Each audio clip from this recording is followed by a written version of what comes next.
All right, so Attorney General Merrick Garland has officially announced that he is appointing a special prosecutor to investigate Joe Brandon over something that it feels like just a couple weeks ago we were talking about Donald Trump also having a special counsel to investigate him for, and that is having classified documents where they probably shouldn't be. Okay, so here to start us off from the AP, they say Garland appoints special counsel to investigate Biden documents. Okay, so a little bit of details here, and then I'll give you some more breakdowns in terms of or information in terms of where they actually found these documents and potentially what might be in them. Okay, so they say Attorney General Merrick Garland on Thursday appointed a special counsel to investigate the presence of classified documents found at President Joe Biden's home in Wilmington, Delaware, at an unsecured office in Washington dating from his time as vice president. Okay, so we have two different locations here. One is at his personal home, and the other was at sort of like this office that they used, I guess, that has some relation to a think tank connected to Joe Biden. But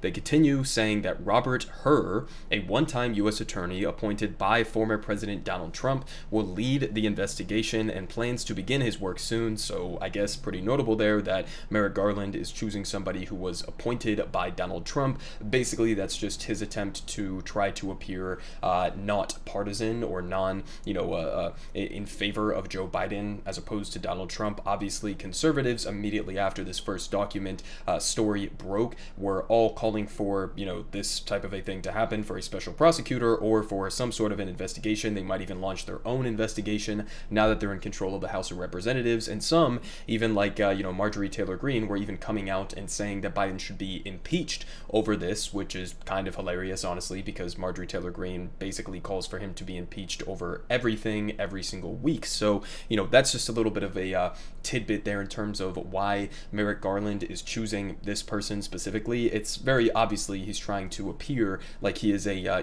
neutral arbiter of justice. But they continue here saying that his appointment marks the second time in a few months that Garland has appointed a special counsel, an extraordinary fact that reflects the Justice Department's efforts to independently conduct high-profile probes in an exceedingly heated political environment. They say both of those investigations, the earlier one involving Trump and documents recovered from his Mar-a-Lago estate in Florida, relate to the handling of classified information, though there are notable differences between those cases, and I'm going to show you some of the differences here in a second from this Reuters argument or article that's basically breaking down what are the similarities between these two cases, what are the differences between Biden and Trump here. Definitely there's some pretty significant differences, but nonetheless it just feels like one of those stories where it's like, of course we would have a perfect textbook example where you have this Republican leader Donald Trump who does something so stupid and egregious, and his even went a lot further because he was actively trying to cover up for the fact that he had possession of these documents and then was lying about the fact that he maybe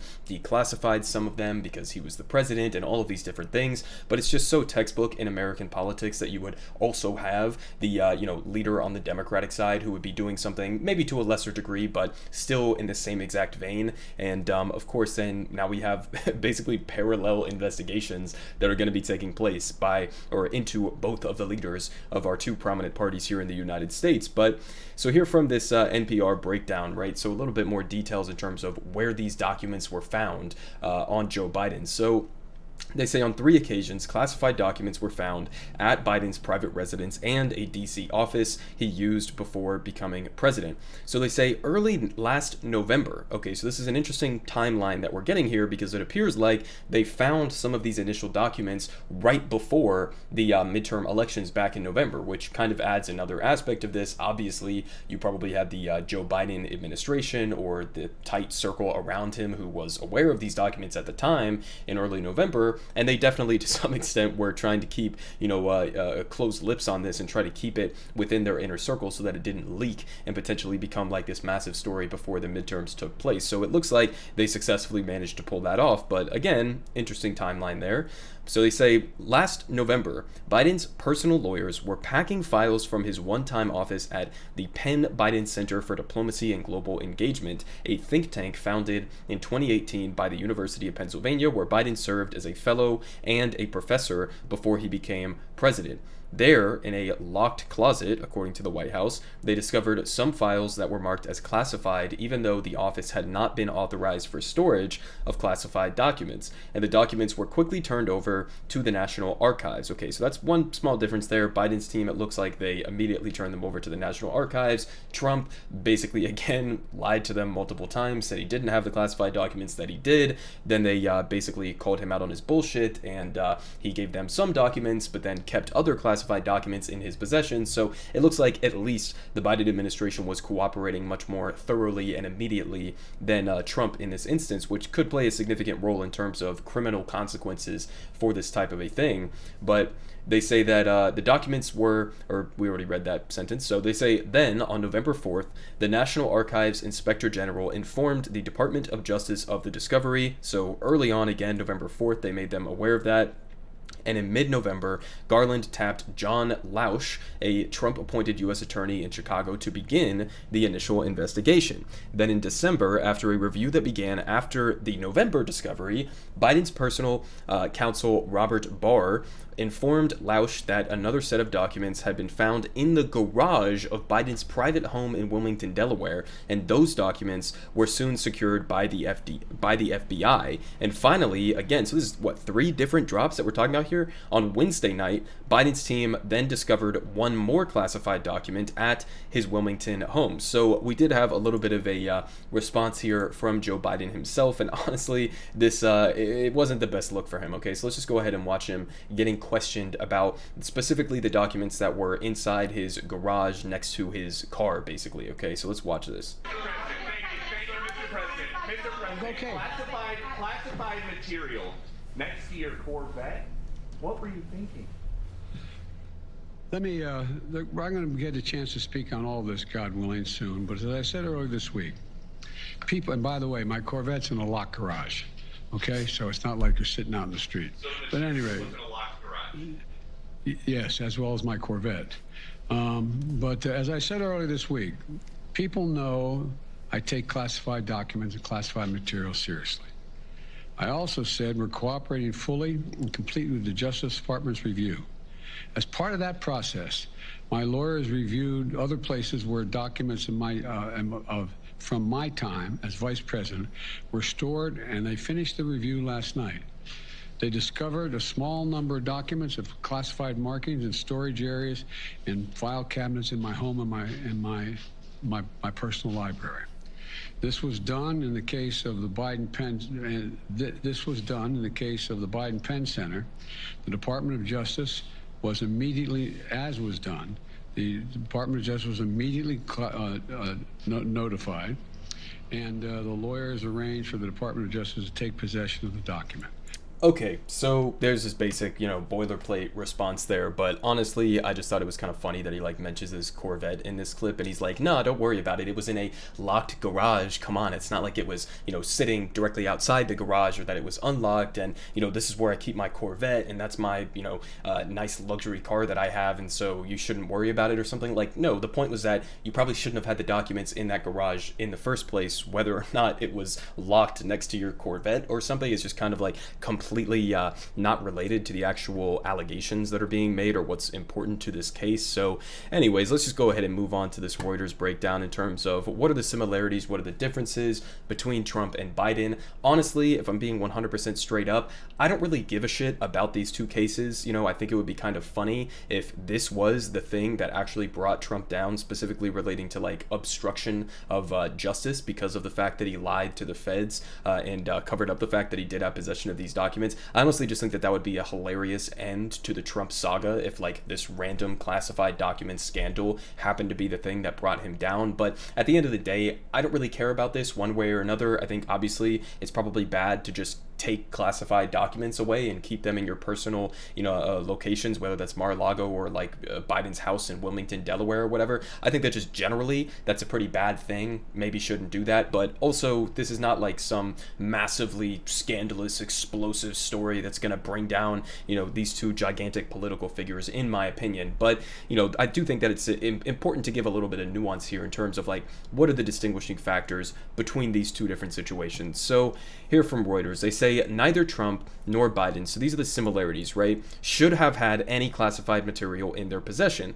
During a presidential transition period, the records from each administration are supposed to be turned over to the legal custody of the U.S. National Archives. It is unlawful to knowingly or willfully remove or retain classified material, and failure to properly store and secure classified material poses risk to national security if it should fall into the wrong hands. Okay, so I mean, this is the part that kind of stands out to me, right? Willfully or knowingly remove or retain classified material. I think that 100% applies to Donald Trump. I don't know if that applies to Joe Biden. I don't know if he intentionally took these documents, or like he had some documents and maybe he didn't know about these ones, or he was hiding them. There's no evidence like we have in the case of Donald Trump that like he actually was willfully and intentionally and knowingly keeping these classified documents out of the hands of the National Archives. But they continue saying that Biden, again, has said that he is surprised, or was surprised to learn, that he had classified information in his possession. Trump has said on social media, without providing evidence,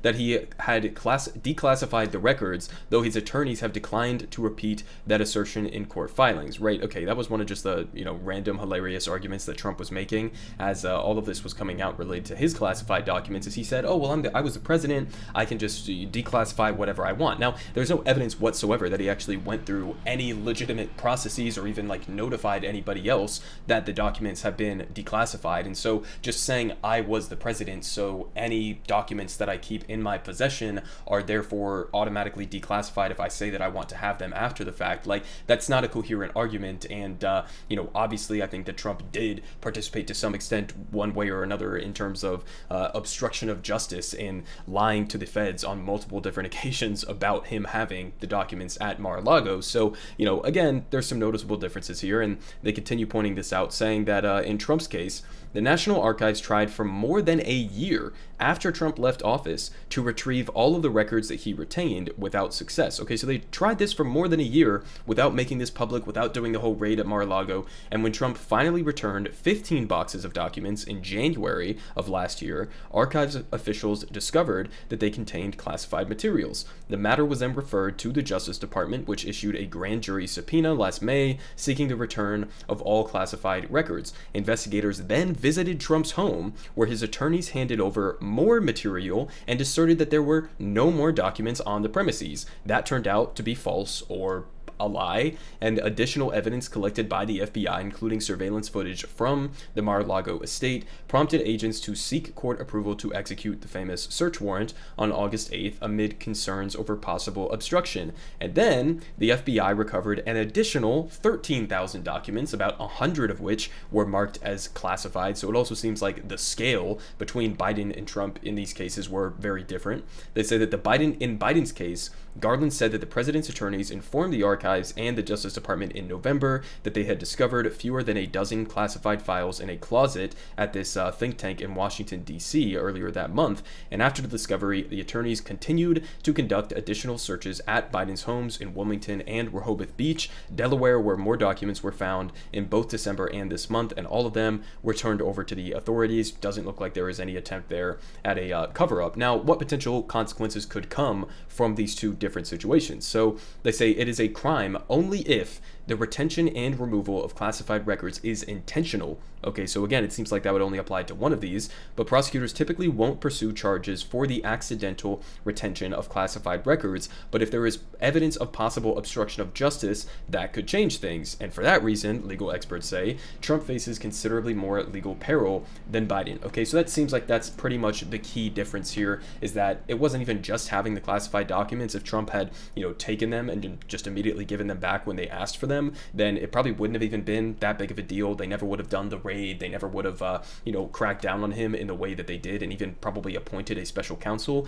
But then, obviously he does that entire thing, pulls through with those shenanigans, and, lies to them on multiple different instances. That leads to the raid. That leads to him freaking out and saying that the deep state is trying to target him and take him down. And then it basically tangentially inevitably leads to these documents being discovered, and then Merrick Garland deciding that for kind of political reasons, but also, I guess, for, for criminal reasons potentially as well, and just for the sake of trying to appear like you're a neutral arbiter of justice, Merrick Garland goes ahead and announces a special prosecutor for Biden, even though it does seem like there's two very different, situations or scenarios that we're actually talking about here. But I don't think that if this had been stopped at the ground level and that Trump hadn't basically stalled with the National Archives and the feds for like over a year, then it would have escalated to this point. But now this is just the country that we're living in, and there's definitely just going to be rampant firing across the board in terms of like, okay, Trump's situation was worse, or Biden's situation was worse, or he's the president, so he should be impeached, or, maybe he should have his residences raided, which is something that Donald Trump literally said over on Truth Social, because they raided Mar-a-Lago. Now they need to raid the White House or something like that. So it's just going to be honestly a pretty annoying story that is probably going to be in the news cycle for the next couple of weeks at least, as everybody tries to pretend that they are holier than thou or more principled than the other side, and it's basically going to get us absolutely nowhere in terms of any of the core real issues that matter to a broad swath of the American people, whether it's on the economy or healthcare or education or climate or any of those things, right? But just leaving you off here with one more take we had from The View, who just have an amazing ability at churning out some of the worst takes imaginable, no matter what the situation is. So here from Fox News, they point out that Joy Behar suggested that Republicans planted the documents on Biden to help Trump, and she said somehow these documents appear, and she wasn't actually the only person who I heard leveling that allegation. I also heard, I think it was a Democratic member of Congress, but there's also been just a lot of liberals who have been, pushing that narrative out there with, I don't know, any evidence whatsoever that would possibly indicate that. It seems like this was just a case of, Biden, taking some of these documents, maybe not knowing that some of them were classified or forgetting about them. We know he's been having some memory issues. I don't know how the documents ended up getting there. I don't even know the specific details about what is actually in these classified documents. We know that some of them that were found at Biden's residences relate to like Ukraine and Iran and a couple of other countries. So there could be some interesting stuff that comes out of getting more information from this. But honestly, I hope that that was the last batch of documents that were found under Biden's authority, because this is just going to be honestly a repetitive and annoying spiral that we just have to continue talking about for weeks and weeks on end, while nothing else meaningfully gets done in our Congress. Everyone is saying good politic guy has the best politic. Believe me, no one does it like him.